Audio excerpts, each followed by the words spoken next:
Hello, तो कैसे हैं आप लोग। उम्मीद करता हूं कि बेहतर होंगे। आज जो आपका 10th का एग्ज़ाम हुआ है साइंस का, उसके आई सेट का हम लोग आंसर की लेकर आए हैं और वो 80 में 80 हम लोग यहाँ पे ऑब्जेक्टिव बनाएंगे और पूरे के पूरे 100% सही, ठीक है। और बहुत आसान सवाल था। उम्मीद करता हूँ कि आपका एग्ज़ाम बहुत अच्छा गया होगा, क्योंकि 80 में से आपको 40 ही बनाना था और बहुत ईजी क्वेश्चन था। तो जल्दी जल्दी हम लोग यहाँ पे ऑब्जेक्टिव मिला लेते हैं। वीडियो को अपने दोस्तों के साथ शेयर ज़रूर कर दीजिएगा ताकि वो भी मिला लेंगे, ठीक है। चलिए बनाते हैं हम लोग सवाल।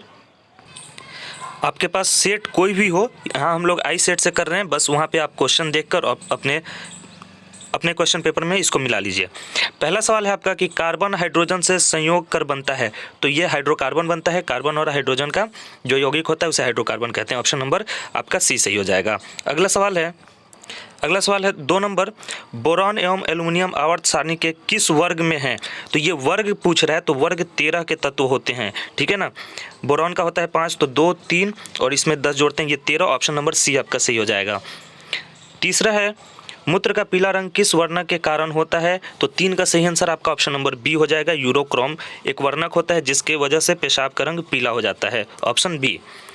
अगला सवाल है 4 नंबर, देखिए, बाघ उपभोक्ता है। बाघ कौन सा उपभोक्ता है। प्रथम पोषी, यहाँ पे पोषी स्तर पूछ रहा है, ठीक है ना। तो आपको बताना है, जैसे आपका पौधा हो गया, इसको खाई हिरन और हिरन को खाया बाघ, तो कौन सा पोषी स्तर होगा। पेड़ होता है प्रथम पोषी स्तर, हिरन द्वितीय पोषी स्तर और बाघ तृतीय पोषी स्तर। तो आपका सही आंसर क्या हो जाएगा। ऑप्शन नंबर सी तृतीय पोषी स्तर। 5 नंबर सवाल देखिए, पित्त रस का स्राव कहाँ होता है। तो पित्त रस का स्राव यकृत यानी लीवर से होता है, ठीक है। ऑप्शन नंबर आपका बी बिल्कुल सही हो जाएगा। अगला सवाल है 6 नंबर, मनुष्य, बिल्ली तथा चमगादड़ के अग्रपाद हैं, यानी अगला हाथ जो है वो क्या होते हैं, समजात अंग होते हैं। ऑप्शन नंबर आपका ए सही हो जाएगा।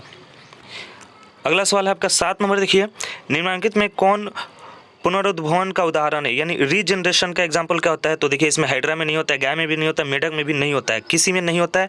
तो आपका यहाँ पे ऑप्शन हो जाएगा डी, इनमें से कोई नहीं, क्योंकि प्लेनेरिया और स्पाइरोगाइरा में होता है रीजनरेशन, ठीक है। तो यहाँ पे आपका 7 का सही answer option number D. 8 number है, किसी जीव की जीनी संरचना क्या कहलाती है। तो जीनोटाइप, आपका ऑप्शन नंबर ए बिल्कुल सही है। अगला है 9 नंबर सवाल, किस दर्पण की फोकस दूरी चिन्हों के परिपाटी के अनुसार ऋणात्मक मानी जाती है। तो आपको अवतल दर्पण फोकस दूरी इस साइड होता है, तो ये ऋणात्मक, आपका ऑप्शन नंबर बी सही हो जाएगा। 10 नंबर सवाल है, अवतल दर्पण में आवर्धित काल्पनिक प्रतिबिंब बनाने के लिए वस्तु को कहाँ रखा जाता है। तो ये आपका ऑप्शन नंबर ए सही हो जाएगा। फोकस और ध्रुव के बीच में इसमें रहेगा, तो आभासी और आवर्धित प्रतिबिंब बनेगा। ऑप्शन नंबर ए सही हो जाएगा।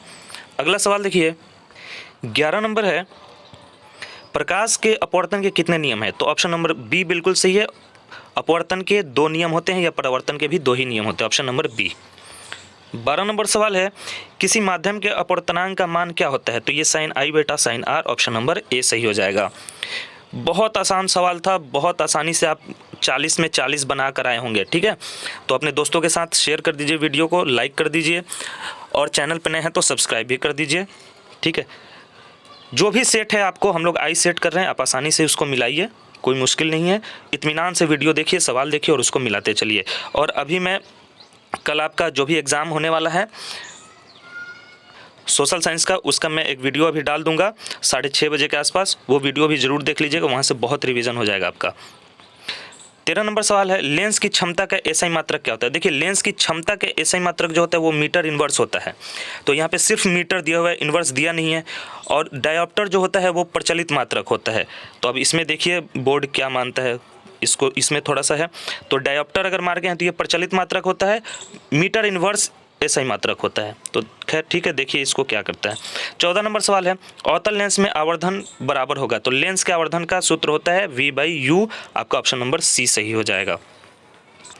अगला सवाल देखिए 15 नंबर है, हीरा का अपवर्तनांक कितना होता है। तो हीरा का अपवर्तनांक होता है 2.42 और सबसे ज़्यादा होता है इसका, तो ऑप्शन नंबर डी हो जाएगा 2.42।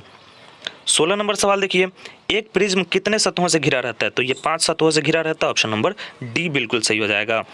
17 नंबर सवाल है, निम्नलिखित में से किससे रंध्र के छिद्र घिरे रहते हैं। तो ये गार्ड कोशिका, ये ऑप्शन नंबर आपका बी सही हो जाएगा। 18 नंबर देखिए, कौन सी गैस श्वसन क्रिया में मुक्त होती है। यहाँ पे देखिए सिर्फ बोला है आपसे कौन सी गैस श्वसन क्रिया में मुक्त होती है। पादप या जंतु कुछ नहीं बोला है, तो यहाँ पे आपको डी मानना चाहिए। श्वसन में CO2 गैस हम लोग छोड़ते हैं, ठीक है, तो यहाँ पे आपका ऑप्शन नंबर डी सही होना चाहिए, क्योंकि अगर पादप बोलता तब आप O2 मारते हैं, तो पादप बोला नहीं है, यहाँ पे श्वसन जंतु वाला होगा, ऑप्शन नंबर डी होगा।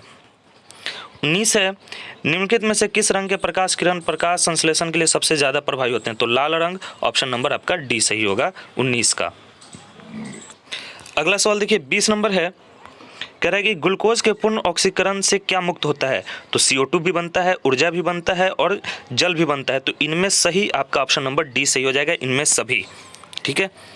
21 नंबर सवाल है, कोशिका झिल्ली किस प्रकार की झिल्ली है? ये अर्धपारगम्य झिल्ली होती है, कोशिका झिल्ली जो होती है वो अर्धपारगम्य होती है, ऑप्शन नंबर आपका सी सही हो जाएगा, सेमी परमेबल। 22 नंबर सवाल देखिए, ATP का विस्तारित रूप क्या होता है? तो एडिनोसिन ट्राइफॉस्फेट, आपका ऑप्शन नंबर सी हो जाएगा 22 का। अगला है 23 नंबर, स्टार्च की उपस्थिति के जांच के लिए किस विलयन का उपयोग करते हैं? तो ये करते हैं आपके आयोडीन के विलयन का, ऑप्शन नंबर ए सही हो जाएगा 23 का, ठीक है। अगला सवाल देखिए 24 नंबर आपका सवाल है, प्रकाश संश्लेषण की दर निम्नलिखित में से किन कारकों पर निर्भर करती है?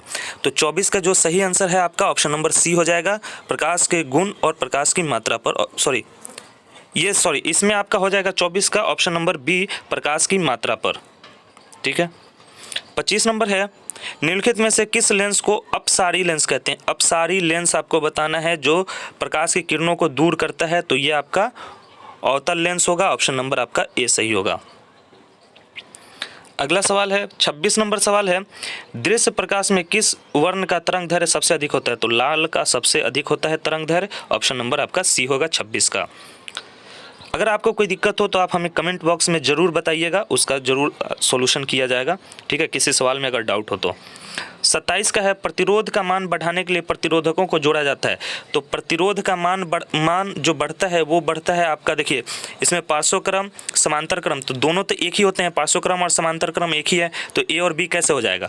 इनमें से कोई नहीं, क्योंकि श्रेणी क्रम में जोड़ा जाता है प्रतिरोध का मान बढ़ाने के लिए। 28 नंबर है, किस उपकरण में धन और ऋण चिन्ह नहीं होता है? तो ये आपका कुंडली हो जाएगा, ऑप्शन नंबर डी। 29 नंबर सवाल देखिए, कह रहे हैं कि एक अभिसारी किरण पुंज समतल दर्पण पर आपतित होती है, परावर्तित किरण पुंज होगा समतल दर्पण पे, अगर वो अभिसरित हो रही है यानी केंद्रित हो रही है तो ये जाकर इधर परावर्तित होगा और ये वाला जो आएगा वो इधर परावर्तित होगा, तो यहाँ पे क्या हो जाएगा? ये अपसरित हो जाएगा, ऑप्शन नंबर आपका ए सही हो जाएगा 29 का, अपसारी।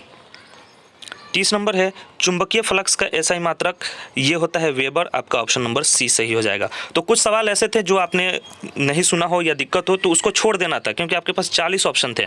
जैसे ये 31 नंबर सवाल है, ठीक है, इसको मैंने अभी बनाया नहीं है, ये मैं बना के कमेंट में पिन कर दूंगा, ये एक ही सवाल छूट रहा है तो इसको छोड़ दीजिए, बाकी सारे सवाल बने हुए हैं वो देखते हैं हम लोग। 32 नंबर है, यदि कई प्रतिरोध समांतर हों तो उनका समतुल्य प्रतिरोध होगा। समांतर अगर समांतर क्रम में जोड़ा जाता है तो समतुल्य प्रतिरोध जो होता है वो प्रत्येक प्रतिरोध से कम हो जाता है, आपका ऑप्शन नंबर बी सही हो जाएगा।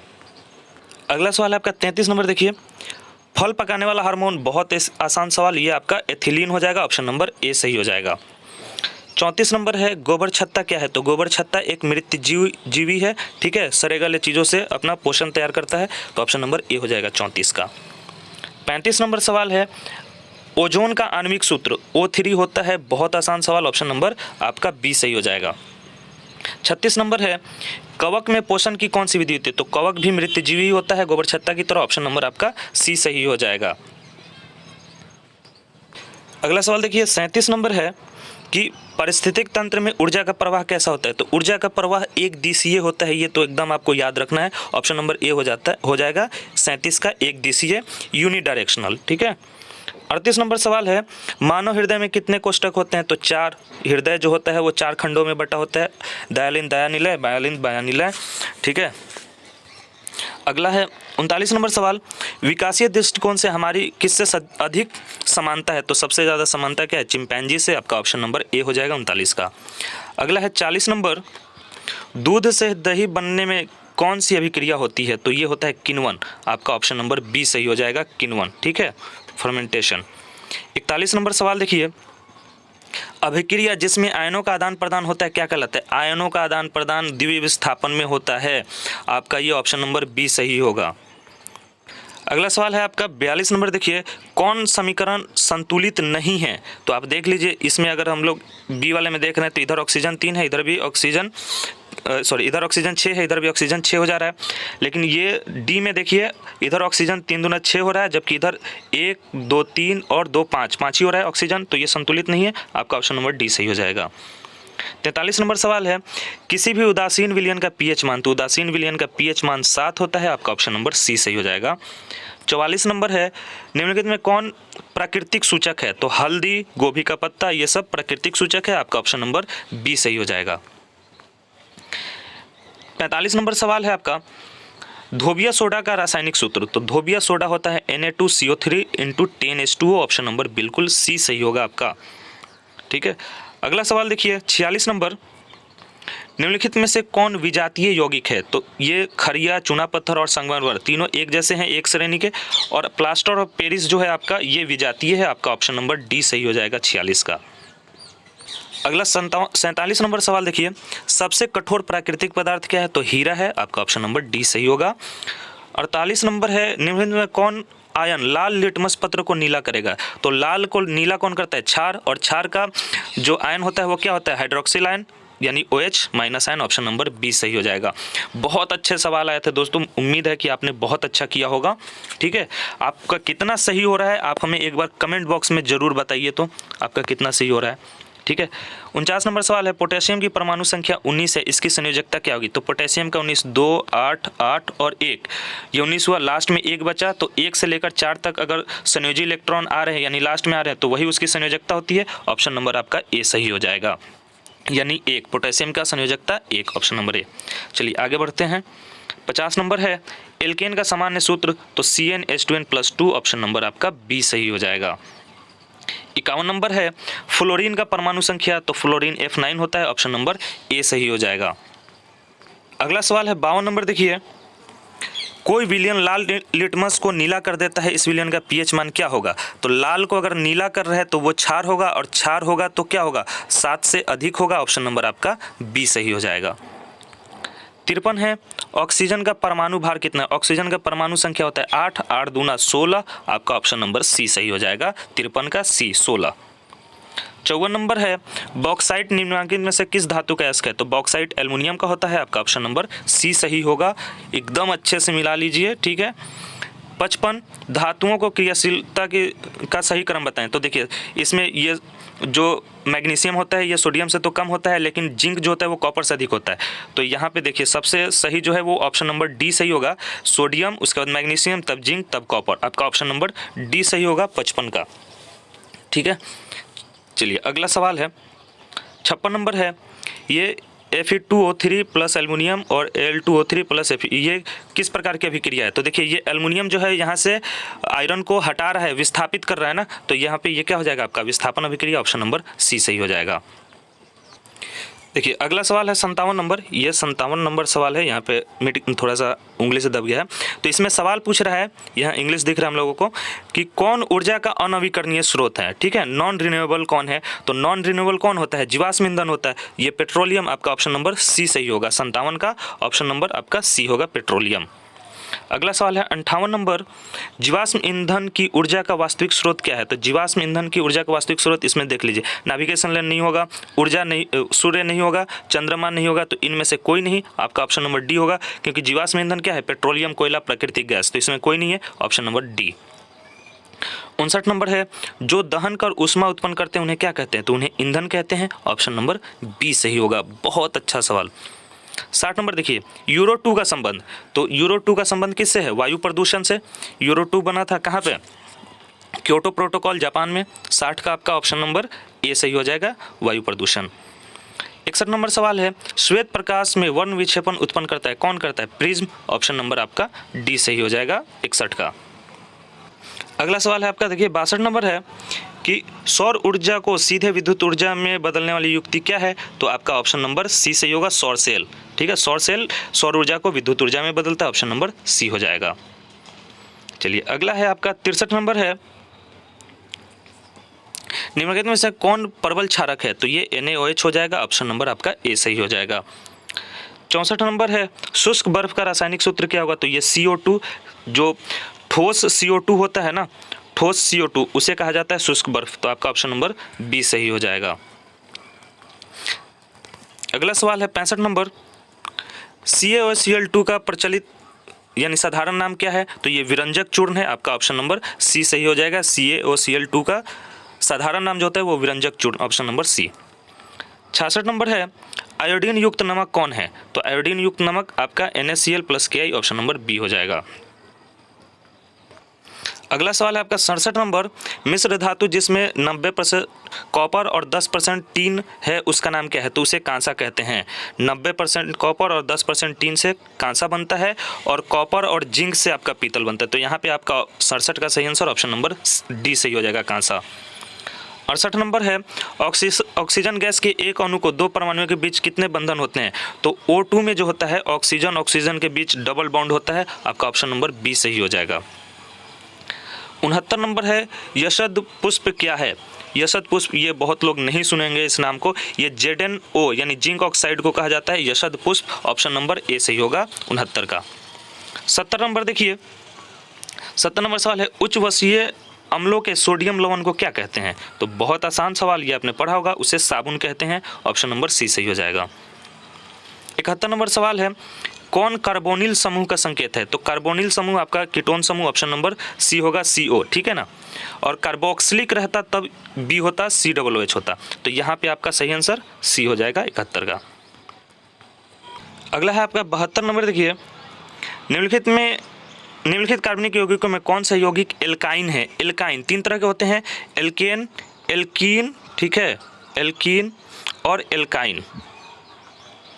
तो यहाँ पे देखिए, ये तो एथीन आपका एल्कीन हो गया, एथेन आपका एल्केन हो गया, सॉरी मेथेन आपका एल्केन हो गया, और एसिटिलीन जो होता है ये आपका होता है एल्काइन। एसिटिलीन का साधारण नाम जो है वो होता है आपका एथाइन, ठीक है, साधारण नाम होता है एथाइन। तो ये आपका एल्काइन समूह है, ऑप्शन नंबर सी होगा 72 का, एसिटिलीन, ठीक है।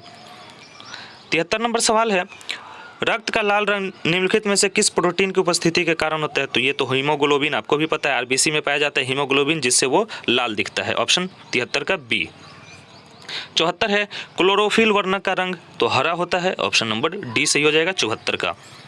75 देखिए, दांत का कठोरतम भाग ये आपका इनामेल होता है, ऑप्शन नंबर आपका बी सही हो जाएगा। इनामेल, दांत का जो कठोरतम भाग होता है वो इनामेल होता है, और दांत बना होता है डेंटाइन का, लेकिन यहाँ पे कठोरतम भाग तो इनामेल, ऑप्शन बी। 76 है, थायरॉक्सिन हार्मोन के संश्लेषण में किसका होना आवश्यक है? तो थायरॉक्सिन थायराइड ग्रंथि से निकलता है और वो आयोडीन का होना आवश्यक है। आयोडीन की कमी से घेंघा रोग हो जाता है, आपको भी पता है, तो ऑप्शन नंबर बी सही हो जाएगा। अगला सवाल है हम लोगों का 77 नंबर, अपघटक का उदाहरण है। तो अपघटक का उदाहरण क्या होगा? देखिए, गाय, बाघ, घास ये तो हो गए नहीं, इनको कौन सड़ाता है? तो सूक्ष्म जीव, तो ये आपका कवक, ऑप्शन नंबर आपका बी सही होगा 77 का, ऑप्शन बी कवक। अपघटक कहते हैं जो सड़ाता है। 78 नंबर सवाल है आपका कि पृथ्वी पर ऊर्जा का मुख्य स्रोत क्या है? तो पृथ्वी पर ऊर्जा का अनंत स्रोत, मुख्य स्रोत सूरज होता है, आपका ऑप्शन नंबर डी सही हो जाएगा, ठीक है। 79 नंबर सवाल है, निम्नलिखित में से कौन पर्यावरण का हिस्सा है? वायुमंडल, जलमंडल, स्थलमंडल, तो सभी हैं, ऑप्शन नंबर आपका डी सही हो जाएगा। और आज का लास्ट सवाल है हम लोगों का कि एक वन पारिस्थितिक तंत्र में कितने पोषी स्तर होते हैं?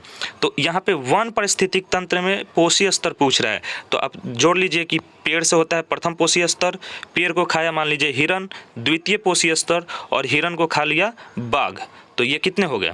तृतीय पोषी स्तर, तो ये आपका हो जाएगा 3, ऑप्शन नंबर सी सही हो जाएगा, ठीक है। एक सवाल हम लोग का छूटा है तो वो मैं कमेंट कर दूंगा, उसका आपको टेंशन नहीं लेना है। वीडियो अच्छी लगी हो तो लाइक करिए, अपने दोस्तों के साथ शेयर करिए, ठीक है। और शाम में मैं सोशल साइंस के लिए एक वीडियो अपलोड करूंगा 6:30 बजे, उसको ज़रूर देख लीजिएगा, वहाँ से आपको बहुत हेल्प मिलेगा, क्योंकि हर ऑप्शन को समझा कर बताया गया है, ठीक है। चलिए, उम्मीद है आपका एग्ज़ाम बहुत अच्छा गया हो। कितना आपने सही किया वो कमेंट कर दीजिए। मिलते हैं अगली वीडियो में, तब तक के लिए good bye, thanks for watching, जय हिंद।